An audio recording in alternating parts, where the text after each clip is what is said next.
Welcome back to Seed to STEM Camp. I am Caitlin, an Oklahoma 4-H STEMist, and today we will embark on our final activity of our series of 4. I hope you have been enjoying our activities in Seed to STEM Camp, and I am so excited about today's activity. During their normal life cycles, all plants absorb and store carbon dioxide. Under the right circumstances, it can accumulate for decades or centuries in leaves, stems, branches, seeds, and flowers above ground. It is also stored underground in root systems. This carbon is more apt to be transferred into the soil where it can stay isolated for millennia. Carbon stored in plants or soil is called sequestered carbon. Carbon is released back into the atmosphere as CO2 when trees are cut down, crops are harvested or decay, and when soil is disturbed or eroded. The ideal plant to sequester carbon has a lot of above-ground biomass and an extensive root system. Because of their size and long lives, trees can store large amounts of carbon. But other plants do their part. Perennial plants are more efficient than annuals at holding carbon underground. Annuals, which make up most of the world's food crops, spend more of their energy producing seeds, stems, and leaves than building root systems.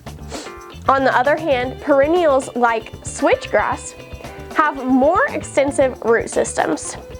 This is necessary because they remain dormant for part of the year and then must grow up again from their roots. Existing plants can only absorb so much carbon.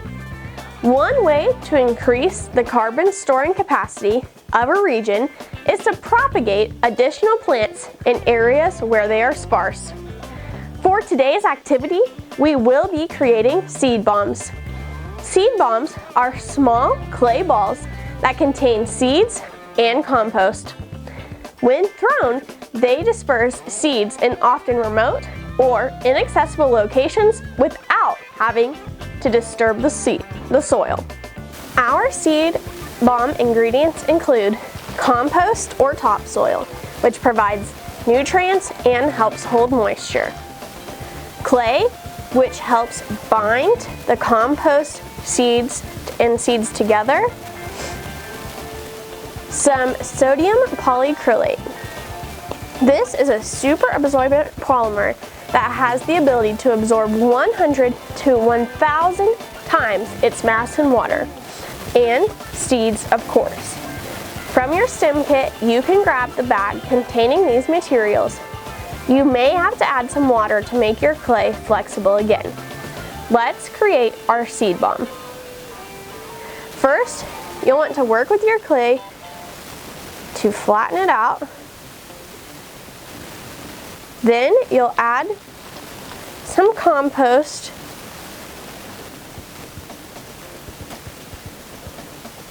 Then take a few seeds and put those in. Then take a pinch of sodium polycrylate and sprinkle that. Now just roll up your seed bomb, and then you can form it into an actual ball.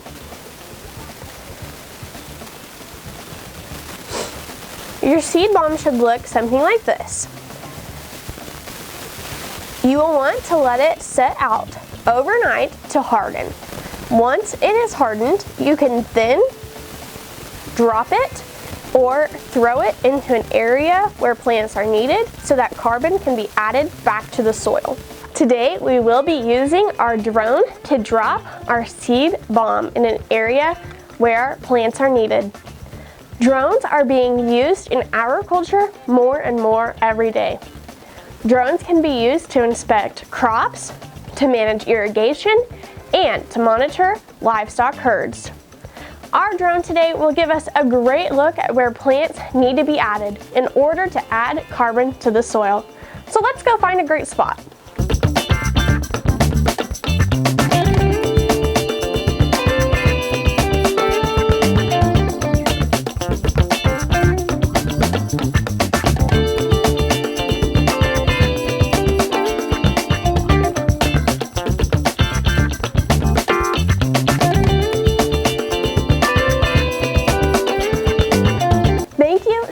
much for participating in Seed to STEM Camp.